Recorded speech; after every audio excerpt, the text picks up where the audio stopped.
परमात्मा कहते हैं अवगत से चल आया, मेरा कोई भेद मर्म नहीं पाया। परमात्मा अपनी महिमा कबीर जी स्वयं बताते हैं कि मैं सतलोक से चलकर आया हूँ और मेरी महिमा से कोई परिचित नहीं है। अवगत से चल आया, मेरा कोई भेद मर्म नहीं पाया। अब क्या बताते हैं परमात्मा, एक बार गोरखनाथ जी ने रामानंद जी, स्वामी रामानंद जी आचार्य जी को आध्यात्मिक गोष्ठी के लिए पुकारा, बुलाया, आमंत्रित किया, ललकारा। अब रामानंद जी वैसे तो विद्वान माने जाते थे, गीता वेद घोट रखे थे उसने, कंठस्थ याद थे मंत्र सभी, लेकिन वो सिद्धि नहीं थी उनके पास। और ये नाथ जो होते हैं तपस्वी होते हैं, ये हठ योग करते रहते हैं। हठ योग से कुछ सिद्धियां आ जाती हैं जो इस मानव शरीर की और इस भक्ति के नाशक होती हैं। आम व्यक्ति ये सोचता है कि इसने बहुत बड़ी उपलब्धि कर रखी है, सिद्धि प्राप्त करके कोई आकाश में उड़ जाता है और कोई किसी को दुआ बद्दुआ देकर दुखी सुखी कर देता, थोड़ा बहुत अपनी पूंजी तय, फिर स्वयं कंगाल हो जाता है। तो ये सब ड्रामेबाजी थी। तो गोरखनाथ जी ने स्वामी रामानंद जी से कहा कि आइए हमारे साथ गोष्ठी कीजिए। रामानंद जी चिंतित हो गए कि श्रोता विद्वान नहीं है और ये नाथ जी जो आए हैं मेरे साथ गोष्ठी करने के लिए, इनमें सिद्धि होती हैं। इन सिद्धियों को देखकर जनता उनको विजयी घोषित कर देगी और मेरी बेइज्जती होगी। वो बहुत चिंतित था, चिंतित थे स्वामी जी। उधर से परमेश्वर कबीर जी ने स्वामी रामानंद जी को अपना गुरु धारण कर रखा था, एक मर्यादा मेंटेन रखने के लिए। अपने आत्माओं, आज तक जो यह बात बिगड़ी रही, दो विद्वान आपस में बैठकर चर्चा किया करते थे जिसको शास्त्रार्थ कहते थे, और शास्त्रार्थ वो संस्कृत में बोला करते थे। सभी श्रोता अशिक्षित होते थे, उनको संस्कृत कह भी नहीं आती थी, और जिसकी बोलने की शैली दुरुस्त होती थी और संस्कृत घनी याद होती थी और वो ज़्यादा संस्कृत बोलता ही रहता था, तो श्रोता उसको ताली पीट कर और विजयी घोषित कर देते थे। उस नकली के थे तो वह दोनों नकली, पर जो घना नकली था वो सिद्ध हो जाता था कि ये महाविद्वान और मैं ऋषि हो गया। तो इस डर से रामानंद जी चिंतित थे कि श्रोता अशिक्षित हैं, ये कोई सिद्धि दिखा देगा और सब इसको विजयी घोषित कर देंगे। तो उस समय परमात्मा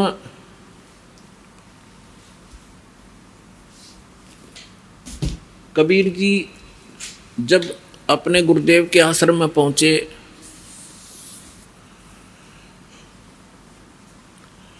रामानंद जी को चिंतित देखकर पूछा, गुरुदेव चिंता का विषय आपका दास जानना चाहता है। पुण्यात्माओं, जब रामानंद जी के साथ परमात्मा का ऐसा व्यवहार था, यानी परमात्मा होते हुए अपने गुरु के सामने एक सुयोग्य शिष्य की भूमिका किया करते थे। हमारे लिए एक उदाहरण छोड़ कर गए थे कि आप जी ने अपने गुरु जी के सामने कैसे रहना चाहिए, और साथ में प्रमाण दिया करते थे कि रामकृष्ण से कौन बड़ा। तुम रामकृष्ण को सुप्रीम पावर मानते हो अज्ञानता से, फिर भी मान कर चलो कि रामकृष्ण से कौन बड़ा, उन्होंने भी गुरु कीन और 3 लोक के वे धनी, गुरु आज्ञा अधीर। तो इस कारण से रामानंद जी ने फिर जब परमात्मा से परिचित हुए, सतलोक सचखंड में मालिक को देखा, तब कहा था, तुम साहेब तुम संत हो, तुम सतगुरु तुम हंस, और राम गरीबदास तेरे रूप बिना और न दूजा अंश। तुम ही परमात्मा हो, साहेब हो, तुम साहेब तुम संत हो। एक संत भी आप ही हो, जो क्वालिटी संत में होनी चाहिए, और परमात्मा तो समर्थ हो ही हो। तुम साहेब तुम संत हो, तुम सतगुरु, सतगुरु माने जो सच्चा ज्ञान यानी बिल्कुल एक्यूरेट और संपूर्ण अध्यात्म ज्ञान भी आप ही के पास है, किसी के पास नहीं। आप वास्तव में सतगुरु हो, सच्चे सतगुरु हो, सच्चा ज्ञान युक्त हो। और तुम साहेब तुम संत हो, तुम सतगुरु, तुम हंस, हंस माने एक नेक आत्मा, एक सुयोग्य शिष्य भी आप ही हो। तो परमात्मा ने कहा क्या आपका दास चिंता का कारण जान सकता है? तब स्वामी जी के साथ बैठे और भी बहुत से ब्राह्मण ऋषि थे। उन्होंने बताया कि ऐसे कोई नाथ जी आए हैं, उन्होंने स्वामी जी से गोष्ठी करने को कहा है, और नहीं तो जो नहीं गोष्ठी के लिए आएगा तो हार मान ली जाएगी। और दूसरी कंडीशन ये रखी है कि जो हार जाएगा वो जीतने वाले का सह अनुयायी शिष्य बनेगा। तब स्वामी जी ने कहा कि हे भगवान, वो नाथ सिद्धि युक्त है, वो सिद्धि का ड्रामा दिखाएगा, जनता उसकी वाह वाह कर देगी और हमारा मिशन फेल होगा, मुझे चिंता ये खा रही है। तब परमेश्वर ने कहा स्वामी जी, हार जीत की चिंता संत नहीं किया करते, और हमने सामना करना चाहिए, हमें चलना चाहिए। आपका दास भी तो आपके साथ है। रामानंद जी को पता था क्योंकि वो देख चुके थे उसकी परमात्मा की महिमा को। तब थोड़ा ढाढ़स बंधा और उसकी चुनौती स्वीकार की। अब वहां जहां निश्चित समय और स्थान था वहां पहुंच गए। नाथ जी को आसन दे रखा अलग से, ऊंचा तख्त पर, जमीन पर अलग से आसन बिछा रखा। अच्छा, उधर से रामानंद जी का एक तख्त सा लगाकर वहां आसन लगा दिया। और स्वामी परमेश्वर कबीर जी एक सुयोग्य शिष्य की तरह स्वामी रामानंद जी के चरणों में जमीन पर बैठ गए। और सामने वो नाथ जी, कबीर साहब तो भगवान थे, अंतर्यामी थे, उन्होंने देख लिया ये गोरखनाथ धक्के खाने आया है। क्योंकि ये कुछ ऐसे साधक होते हैं जो पूर्व जन्मों के संस्कारी होते हैं और एक पूरे जीवन में उस भक्ति का अपना नाश भी कर जाते हैं। बहुत सी पूंजी लुटा जाते हैं, किसी को चमत्कार दिखा कर, किसी को हानि पहुंचा कर और किसी को छोटा मोटा लाभ पहुंचाकर, फिर भी उनमें कुछ भक्ति शेष रह जाती है, जिस कारण से वो पितृलोक को प्राप्त हो जाते हैं। और पितृलोक में गए हुए ये एक सुप्रीम भूत होते हैं पितृ, और वो कभी भी यहाँ आके प्रकट होकर के दिख जाते हैं। स्वर्ग के देवता भी यहाँ आ सकते हैं और वापस जा सकते हैं, लेकिन जन्म मृत्यु उनका कभी समाप्त नहीं हो सकता। तो गोरखनाथ जी ने देखा कि वहाँ वैष्णव पंथ का ज़्यादा प्रचार कर रहे हैं स्वामी रामानंद जी, और नाथ पंथ सिकुड़ता जा रहा है, घटता जा रहा है। अब ये राग द्वेष ऊपर तक घर कर गया, वहाँ तक इनको यहाँ से जाने के बाद भी ये दुखी रहते हैं अपने मैं मेरी के कारण। तो जिस कारण से उसने रामानंद जी को पराजित करने के लिए स्वयं आना पड़ा। हालांकि गोरखनाथ जी बहुत पहले अपने मानव शरीर का जो एक कर्म था पूरा करके जा चुके थे। तो परमात्मा ने देख लिया कि तो गोरखनाथ है, अपने वो तो जानी जान थे। तब गोरखनाथ जी ने कहा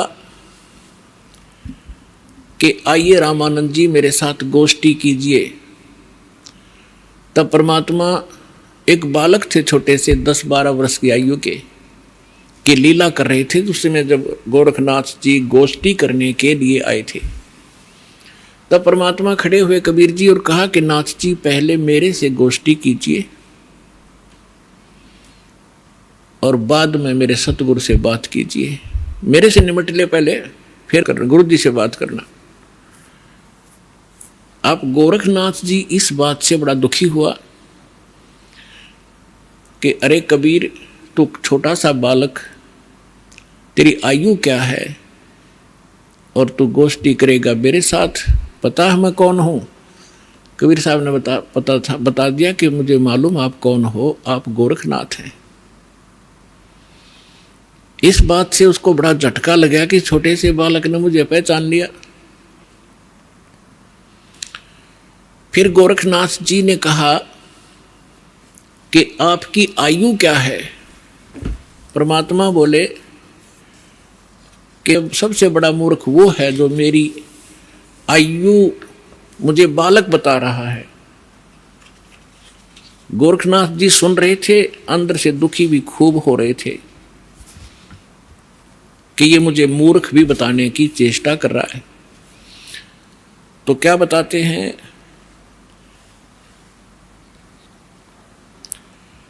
अब परमात्मा की महिमा वाणी में लिखा है, वो थोड़ा पढ़ के सुनाता हूं आपको।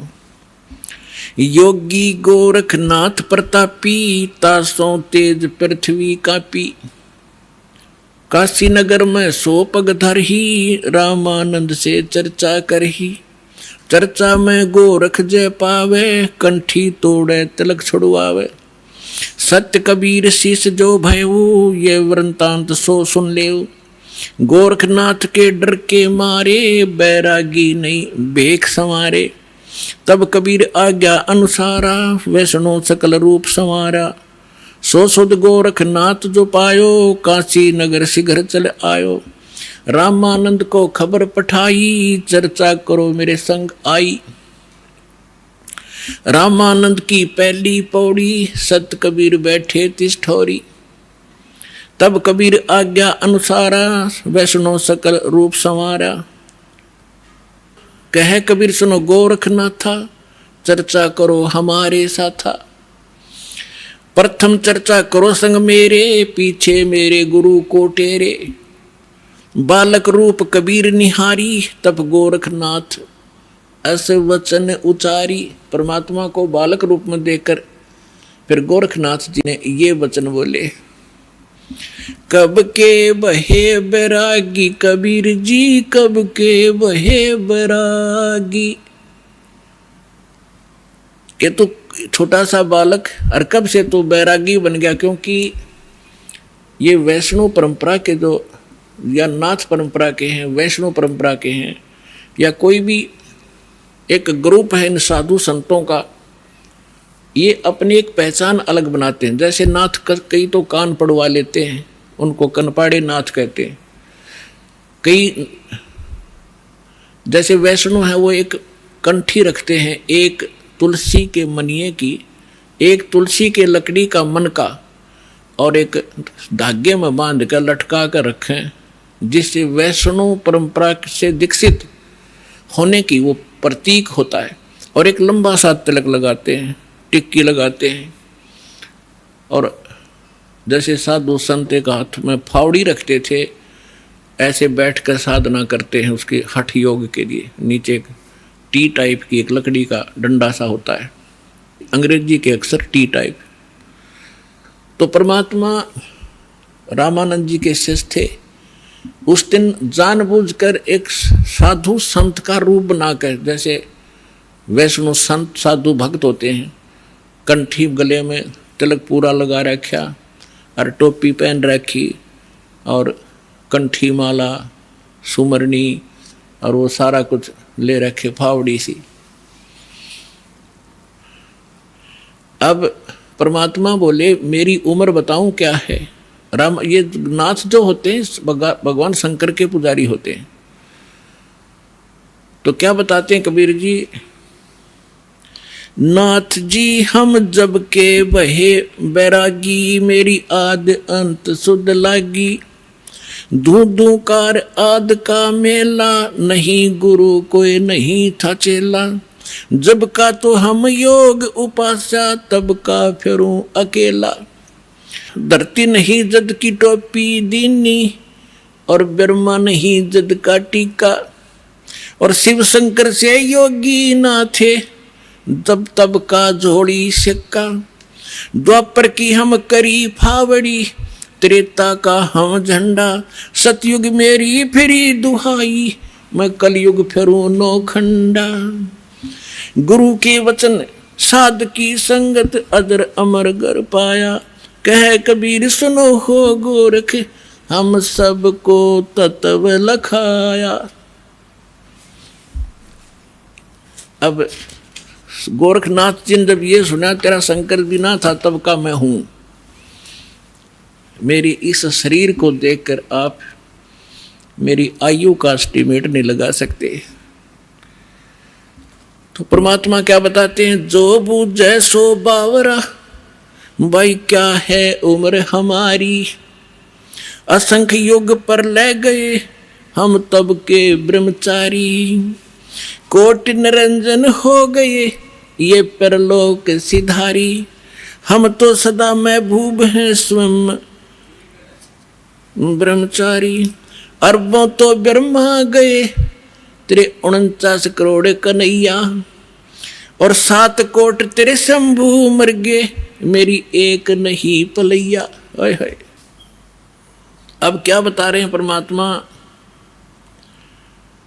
कि ये ज्योत निरंजन जो ब्रह्मा विष्णु महेश का पिता, जिसको गीता अध्याय नंबर 15 के श्लोक नंबर 16 में सरपुरुष कहा है, सरपुरुष अक्षर पुरुष 2 पुरुष बताएं, तो ये 21 ब्रह्मांड का स्वामी ये ज्योत निरंजन है, ये काल है, ब्रह्मा विष्णु महेश का पिता है।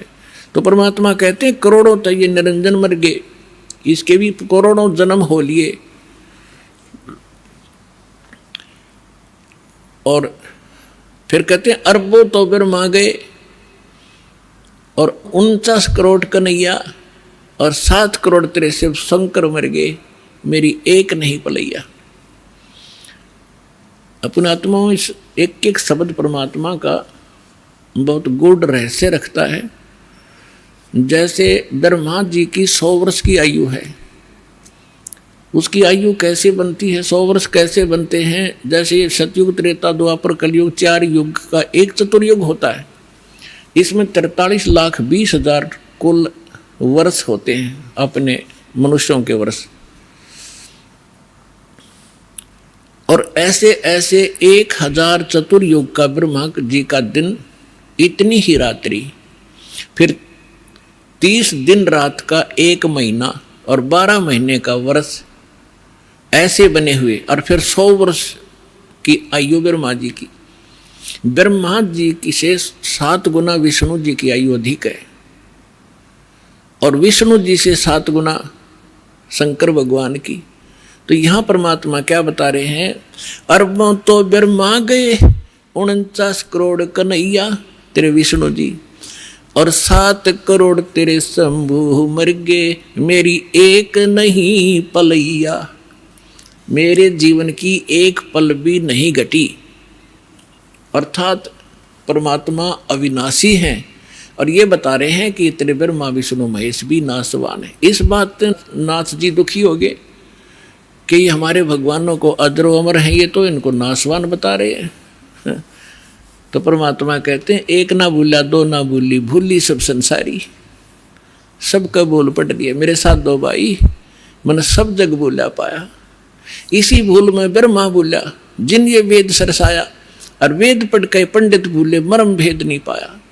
इसी भूल में विष्णु भूला जिन वैष्णव पंथ चलाया, और वैष्णव पंथ चलाया। इसी भूल में शिवशंकर भूले जिन भिक्षुक पंथ चलाया, और सिर पर जटा हाथ में खप्पर घर घर अलग जगाया। मेरे साथ 2 भाई, मैंने सब जग भूला पाया। इसी भूल में विष्णु भूले जिन वैष्णव पंथ चलाया, और तीर्थ व्रत का बड़ा महात्म बहुविध जीव फंसाया।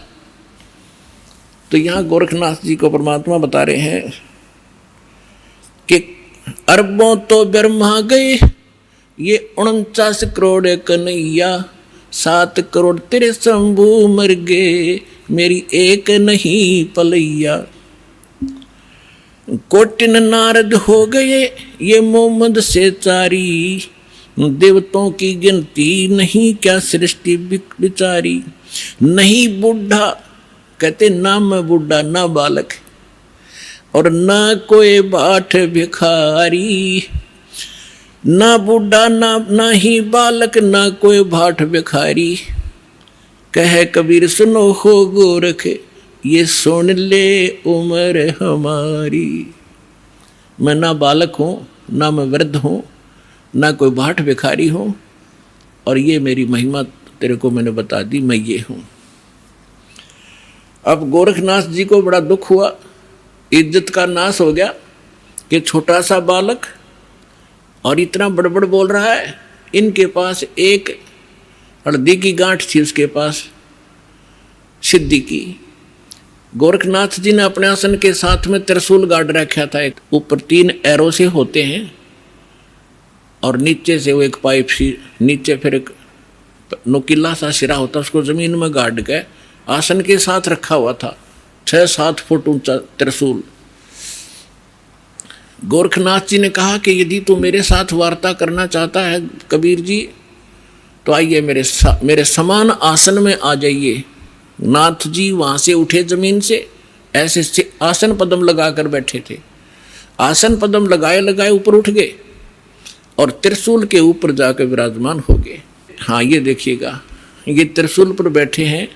फिर परमात्मा ने क्या लीला की कि कबीर जी ने कहा कि गोरखनाथ जी, आपकी और हमारी बात ज्ञान चर्चा की थी, गोष्ठीकरण की थी। ये बाजीगर वाला काम हम नहीं जानते और ना ये पसंद है, ना ये दातम मार्ग में इसकी कोई वैल्यू है। आप नीचे बैठ के और चर्चा करता कि जनता को पता चले सच्चाई का।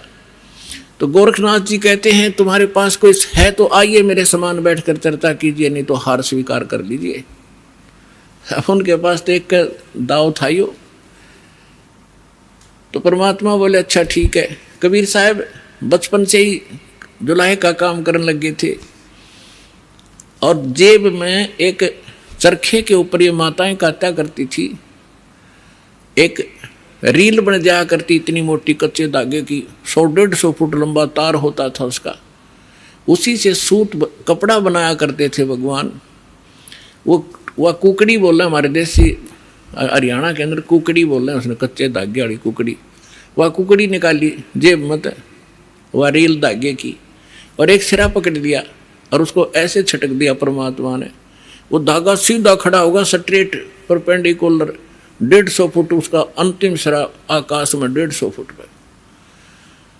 परमात्मा वहां से उठे और उस धागे के अंतिम सिरे पर जाकर बैठ गए 150 फुट ऊपर। अब गोरखनाथ जी से कहा कि नाथ जी आइए, राजा मेरे बराबर में बैठकर चर्चा कराएंगे, यहाँ आ जाइए। अपने आत्माओं, ऐसी बात नहीं थी कि गोरखनाथ जी आकाश में और ऊपर नहीं जा सकते थे, वो तो और ऊपर भी जाते थे, स्वर्ग में भी, उस पितरलोक में भी चले जाते थे। लेकिन समर्थ के सामने सिद्धियां समाप्त हो जाती हैं। जैसे ये घड़ी बना रखी है, अब इसकी सिद्धि बना दी कारीगर ने, इंजीनियर ने, कि ये अपने आप चल घूम रही है और इसके सामने चुंबक खड़ा कर दो 1 फुट दूर, ये जाम हो जाएगी, आगे नहीं सरकेगी, वहीं खड़ी हो जाएगी। तो वो समर्थ आ बैठे, उसी से प्राप्त करके छोटी मोटी खिलौने खेल रहे होते हैं और प्रभु पाक जाते हैं। उस परमात्मा ने उसकी सारी सिद्धि कैंसिल कर दी। उठना चाहा था ऊपर को और जमीन पर ऐसे गड़ा धर्म देसी, सारा शरीर बोलिया, जान गया गोरखनाथ कि आज तेरी सिद्धि नहीं काम करेगी। अब गोरखनाथ ऐसे बैठा जैसे पैरालाइसिस हो जाता है इंसान को, टस मस नहीं हो पा रहा। तब गोरखनाथ जी ने कहा कि आ जाओ कबीर जी, नीचे आ जाओ, अब मैं समझ गया आपको, अब चर्चा करेंगे। तब परमात्मा ने उनको ज्ञान समझाया कि ये बालका के ड्रामे मोक्ष मार्ग नहीं है। कहते जंतर मंत्र जोग निभाई, काल चक्र जम जोरा खाई, तुम हो जम की फर्दी माही। कहते हैं गोरखनाथ सिद्धि में फूल्या, गोरखनाथ सिद्धि में बोल्या और टूणे टामण हांड फूल्या, जंतर मंत्र जोग निभाई और काल चक्र जम जोरा खाई, तुम हो जम की फर्दी माही। फर्द होती है ना, जैसे कोई रजिस्ट्री करा ले कोई जमीन की, तो वह फर्द में आ गया तो सोच रहे पक्का हो गया उसका वो जमीन का टुकड़ा। तो परमात्मा कहते हैं तुम तो इस काल की फर्द में चढ़ रहे हो, काल के पक्के दूत बन गए, औरों को पका रहे हो। अब समर्थ सामने बैठा, गोरखनाथ जी को अपनी सिद्धि पे इतना अभिमान था, कोई उसके सामने टिकने वाला नहीं था। एक बार अपने गुरुदेव के कहने से, कोई चिंता थी उनको, लंबी कहानी वो हट फिर से बताएंगे, एक पहाड़ को सोना बना दिया था, सिद्धि से पहाड़ को सोना, और अपने गुरुदेव के टुकड़े हुए शरीर को जीवित कर दिया था। ऐसी सिद्धि थी। और उस समय परमात्मा के सामने वो सारी सिद्धि फेल होगी। जैसे कल आपको सुनाया था, परासिद्धि पूर्ण पटरानी सतलोक की कहूँ निशानी। वो परमात्मा समर्थ है, सब सिद्धियों का से युक्त है, सिद्धियां उसकी दासी हैं, और उसी की भक्ति करके हम छोटी मोटी राहत प्राप्त करके यहाँ ऋषि और महर्षि और देवता बन जाते हैं। तब गोरखनाथ जी ने काफी कुछ समझा, लेकिन यो मन जल्दी से हार नहीं मानता। अब देखिए, ये चित्र देखिएगा, परमात्मा नारद गोरखनाथ जी त्रिशूल पर बैठे हैं और परमात्मा ने पे धागा फेंका ऊपर, उसके ऊपर के सिरे पर बैठ के जाकर। अब ये चित्र में बहुत कम दिखाई दे रहा है, लेकिन ये बहुत बड़े, ये बनाया नहीं जा सका इतना ऊंचा, तो कबीर साहब बहुत ऊपर थे। तो गोरखनाथ जी ने कहा कि भगवान, मैं एक जांच और करूंगा आपकी। परमात्मा बोले, भाई वह भी कर ले, कि चलो दरिया गंगा के किनारे चलते हैं और मैं दरिया में डुबकी लगाऊंगा। यदि आप मुझे खोज लोगे दरिया में तो मैं आपका शिष्य बन जाऊंगा। परमात्मा बोले, चल भाई। दरिया गंगा के किनारे बैठ के जाके गोरखनाथ जी ने गंगा में छलांग लगा दी और मछली बन गई। वहां सैकड़ों हजारों मछलियां और थी। परमात्मा ने अंदर गए और पकड़ के वाए मछली, जिसे गोरखनाथ पकड़ के टीटी बार बैठा दिया, गोरखनाथ बना के चरणों में गिर गया, पैर पकड़ लिया गोरखनाथ जी ने कि सचमुच आप समर्थ हैं।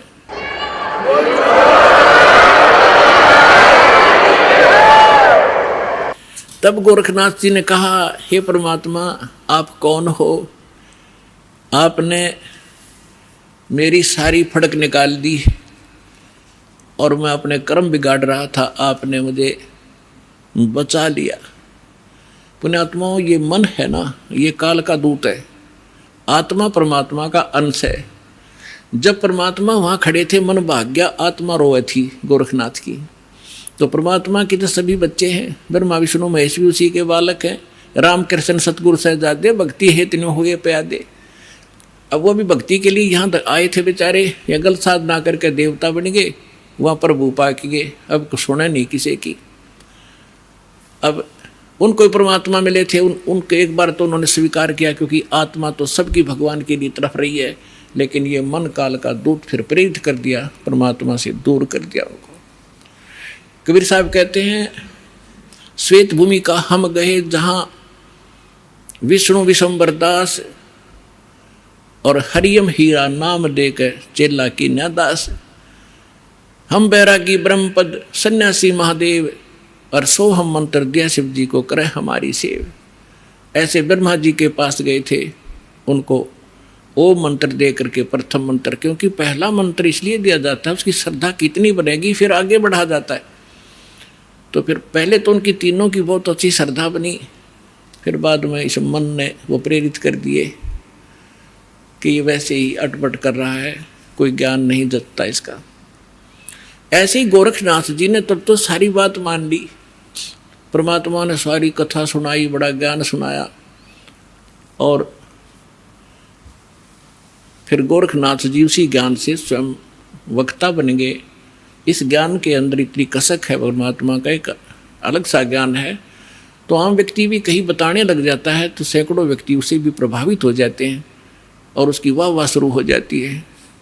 लेकिन जब तक समाधान पूरा नहीं होगा तो उसका कोई फायदा नहीं। जैसे ज्ञान है किसी को, और उसने किसी को बता दिया कि आपके ये रोग है, और उसको ज्ञान हो गया उसके बताने से कि आपको ये रोग है, ऐसे ऐसे लक्षण है इसके। अब ज्ञान कराने वाले को भी पता है और जिसको रोग है उसको पता लग गया उसके बताने से। अब दवाई ना बताने वाले के पास है, औषधि नहीं है, तो दोनों व्यर्थ है। तो संत ज्ञान भी हो और उसके पास कंप्लीट कोर्स हो तो उस ज्ञान से तो जानकारी होती है, समाधान से वो साधना से वो समाधान होता है। समाधान नहीं तो ज्ञान एक आने का नहीं, यूजलेस है वो ज्ञान। तो फिर गोरखनाथ ज्ञानी पाक गया कुछ दिनों के बाद, तो उसके लिए कहा कि गोरख से ज्ञानी गणे, उसके पास मूल मंत्र नहीं था। और सुख दे जति जहान और सीता सी बहु भारिया पर संत दूर स्थान। तो गोरखनाथ जी ने पूछा, प्रभु आप कौन हो, कहाँ से हो? आप यहाँ, आपके तो लोग जुलाहा जुलाहा करते हैं, धाणक कहते हैं आपको, तो क्या बताते हैं परमेश्वर? अवधू अवगत से चल आया, मेरा कोई भेद मरम ना पाया।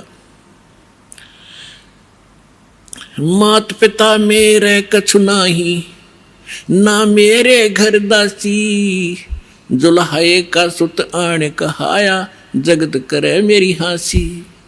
मात पिता मेरे कछु नाही, ना मेरे घर दासी, जुल्हे का सुत आण कहाया, जगत करे मेरी हासी। ना मेरा जन्म न गर्भ बसेरा, बालक बन दिखलाया, काशी नहर जल कमल पडेरा, तहां दुलाहे न पाया। ना मेरा जन्म न गर्भ बसेरा, एक बालक बन दिखलाया, काशी नगर जल कमल पडेरा, तहां दुलाहे न पाया। मात पिता मेरे कछु नाही, ना मेरे घर दासी, जुल्हे का सुत आण कहाया, जगत करे मेरी हासी। 5 तत्व का धड़ नहीं मेरा, और जानू ज्ञान अपारा, सत स्वरूपी नाम साहेब का, ओहे नाम हमारा। अदर दीप गगन गुफा में, ता निज वस्तु सारा, ज्योत स्वरूपी तेरा अलख निरंजन, वो दरता ध्यान हमारा। अदर दीप जा गगन गुफा में, ता निज वस्तु सारा, तेरा ज्योत स्वरूपी अलख निरंजन, वो धरता ध्यान हमारा। हाड चाम लहू ना मेरे, मैं हूँ सतनाम उपासी, तारण तरण अभय पद दाता, मैं हूँ कबीर अविनाशी। अब क्या बताते हैं परमात्मा कि ना तो मेरा कोई जन्म हुआ, ना मैं किसी माँ के गर्भ में रहा, मैं स्वयं ही अपने सतलोक से चल कर आकर के एक बालक रूप धारण करके कमल के फूल पर, तालाब में, सरोवर में विद्यमान हुआ। वहाँ से मुझे एक दुल्हा लेकर यहाँ आए, जिस कारण से मैं दुल्हा कहा। मात पिता मेरे कुछ नाही, अन्ना मेरे गर्दासी, मैंने कोई पत्नी स्वीकार नहीं की, और दुल्हे का सुत आण कहा, जगत करे मेरी आसी। फिर क्या बताते हैं कि 5 तत्व का धड़ नहीं मेरा, ये शरीर तुम्हारे जैसा नहीं है मेरा, और जानू ज्ञान अपारा, तेरा ज्योत स्वरूपी अलख निरंजन, वह धरता ध्यान हमारा। हाड चाम लहू ना मेरे, हूँ सतनाम उपासी, और तारण तरण अभय पद दाता, मैं हूँ कबीर अविनाशी। तो पुण्यात्माओं, परमात्मा की महिमा स्वयं आकर उन्होंने बताई कि मैं ना तो जन्म लेता हूँ और ना ही मेरा कोई माता पिता है, मैं अवगत से चल आया, मेरा भेद मर्म ना पाया। तो परमात्मा को ना समझकर ना जानकर हम उस लाल की महिमा से अपरिचित होने के कारण अभी तक हम इन अन उपासना करके कंकर पत्थर इकट्ठे करके ये सोच रहे थे कि हमने बहुत घना भक्ति धन इकट्ठा कर लिया।